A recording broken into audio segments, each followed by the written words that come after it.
qui vont entrer en contact avec un spationaute de la station internationale. Tout ça grâce à la NASA et c'est une première dans notre région. Oui, tout à fait. Ces collégiens, en fait, ils sont au club astro du collège des Gondoliers. C'est à La Roche-sur-Yon. Nous sommes allés les voir pendant l'une de leurs séances de préparation. Je ne vous en dis pas plus. Tout de suite, notre reportage entre Terre et Espace. En stand-by. Un seul moteur. Imaginez le terrain de foot qui est dehors. Il y a ça qui est en train de voler à 400 km et à 28 000 km par heure, d'accord, au-dessus de nous. Donc voilà, Depuis un an, une vingtaine de collégiens vendéens et leurs profs de sciences physiques sont branchés sur la Station spatiale internationale, l'ISS, avec au programme travaux pratiques sur modèle très réduit. Un émetteur qui va envoyer de la musique au satellite qui va faire de relais pour renvoyer au récepteur.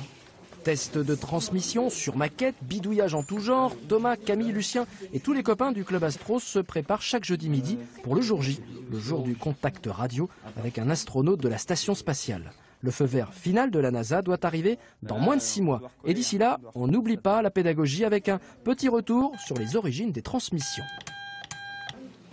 Et bien avant les messages par internet ou téléphone portable, les élèves découvrent qu'il y avait par exemple le Morse avec cette drôle de machine qui servait à s'envoyer des sortes de textos.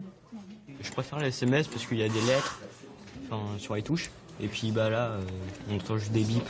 Mais ça marche quand même. F8 KFZ portable pour F6 KUF portable. Bon, je vous reçois 59 plus également dans d'excellentes conditions.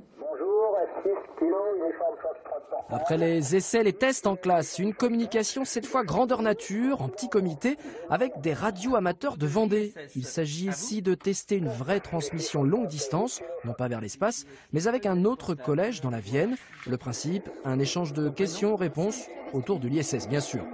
Question numéro 8. Avez-vous déjà vu l'ISS? Il paraît que nous allons pouvoir le voir tous les soirs à partir de cette fin de semaine. Collégiens et enseignants des Gondoliers se sont retrouvés embarqués dans cette aventure spatiale. Grâce au Radio Club vendéen et particulièrement grâce à l'un de ses membres, également parent d'élèves. Le vrai contact avec la station est prévu au printemps prochain. La date précise ne sera connue qu'un mois à l'avance. Depuis l'an 2000, seuls 17 contacts radio-amateurs ont pu être établis avec l'ISS depuis la France. Celui des Vendéens sera le premier réalisé à partir du territoire des Pays de la Loire.